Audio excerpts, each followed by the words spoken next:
Welcome to our channel. Today we how to disable Close CRM email notifications, detailed guide step by step clearly. To disable Close CRM email notifications, start by logging into your Close CRM account. Once you're logged in, navigate to the upper right corner of the screen. Click on your profile picture to open a drop-down menu. From the drop-down menu, select Settings. In the Settings menu, look for the Notifications section on the left side.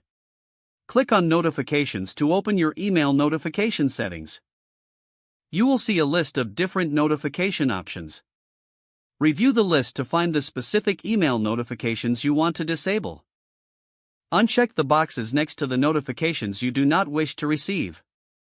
Once you have made your selections, scroll to the bottom of the page. Click on the Save Changes button to finalize your settings.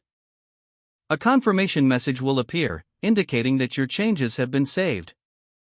You have now successfully disabled the selected email notifications in Close CRM. If you ever wish to re-enable them, simply follow these steps again and check the boxes. If the page does not load, refresh the browser or try again in a private or incognito window.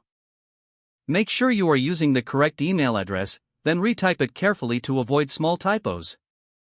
If your password is not accepted, use the reset option and create a new strong password you can remember.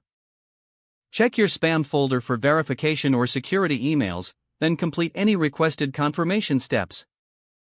Enable two-factor authentication if available to improve account security and reduce unauthorized access risk.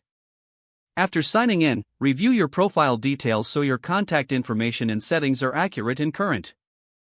If you see an error message, note it down and try again after restarting your device and internet connection. Log out when you finish, especially on shared devices, to keep your account and payment information secure. If the page does not load, refresh the browser or try again in a private or incognito window. Make sure you are using the correct email address, then retype it carefully to avoid small typos. If your password is not accepted, use the reset option and create a new strong password you can remember.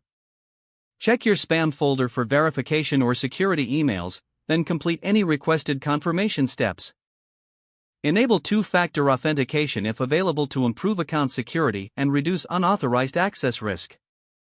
After signing in, review your profile details so your contact information and settings are accurate and current. If you see an error message, note it down and try again after restarting your device and internet connection. Don't forget to like this video and subscribe to our channel for more step-by-step tech guides.